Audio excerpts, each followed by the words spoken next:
আজিৰ হৈ যোৱা ইনভলভমেণ্টেল এডুকেশ্যন ছাবজেক্টৰ কুৱেশ্যন পেপাৰখন কেনেকুৱা আছিল, টান আছিল নে সহজ আছিল, এই এক্সামটোত ফেইল কৰিলে কি হ'ব, এই এক্সামৰ পাছ মাৰ্ক কিমান, বেলেগ নে 30 নে 30তকৈ বেলেগ লাগিব নে কম লাগিব নে বেছি লাগিব, এইবোৰ বিষয়ত আজি এই ভিডিঅ'টোত আলোচনা কৰা হ'ব।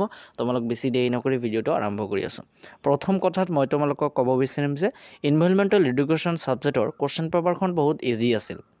ইজি আহিব লাগিব, কাৰণ ইনভলভমেণ্টেল মানে কি, গোটেই পৰিৱেশক লৈ জড়িত কিবা এটা কুৱেশ্যন, ঠিক আছে।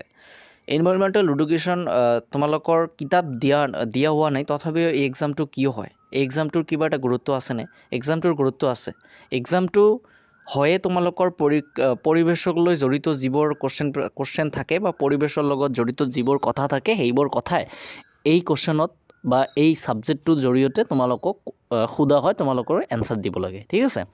উদ্দেশ্যটো হৈছে কি, যে জেনাৰেল নলেজ, ছাত্ৰ ছাত্ৰীয়ে আজিকালি হয়তো জেনাৰেল নলেজ নাই, সেইকাৰণে এই ছাবজেক্টটো দিয়া হৈছে। আগত কিন্তু এই এক্সামটো হোৱা নাই, কিন্তু এতিয়া হৈ আছে। গতিকে এই এক্সামত ফেইল কৰিলেও কোনো কথা নাই, পাছ কৰিলেও কোনো কথা নাই, কিন্তু এক্সাম মাষ্ট বি দিব লাগিব। এক্সাম দিয়াটো বাধ্যতামূলক। পাছ মাৰ্ক তোমালোক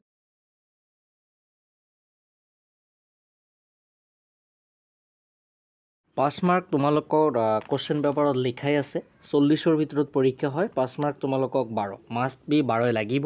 আৰু এই এক্সামত যদি কোনোবা ছাত্ৰ ছাত্ৰী ফেইল কৰে, তেন্তে তেওঁৰ মাজত একোৱেই নাই, কাৰণ যিবোৰ কুৱেশ্যন আহিছে সেইবোৰ একেবাৰে ইজি আহিছে। কুৱেশ্যন আহিছে যে বিশ্ব পৰিৱেশ দিৱস প্ৰতি বছৰে কোন তাৰিখে পালন কৰা হয়, 5 জুন তাৰিখে বিশ্ব পৰিৱেশ দিৱস পালন কৰা হয়। গতিকে মোৰ হিচাপত 40ৰ ভিতৰত 40 পাব লাগিব, যদি যিবোৰে ব্ৰিলিয়েণ্ট সেইবোৰে 40। গতিকে ছাত্ৰ ছাত্ৰীসকল, তোমালোকৰ চিন্তাৰ কোনো কাৰণ নাই। এই এক্সামটোত ফেইল কৰিলেও কোনো ধৰণৰ কথা নাই, পাছ কৰিলেও কোনো ধৰণৰ কথা নাই, কাৰণ এই যে এক্সামটোত যিটো মাৰ্ক পাবা, সেইটো মাৰ্ক তোমালোকৰ ৰিজাল্টৰ লগত কোনো ধৰণৰ জড়িত নহয়। মই তোমালোকক অলৰেডি কৈছোঁ যে এই এক্সামটো পতা হয় তোমালোকক জেনাৰেল নলেজ জানাৰ কাৰণে, বা তোমালোকে জেনাৰেল নলেজ জানা নে নাই সেইটো তোমালোকৰ সেৱাটো নহয়।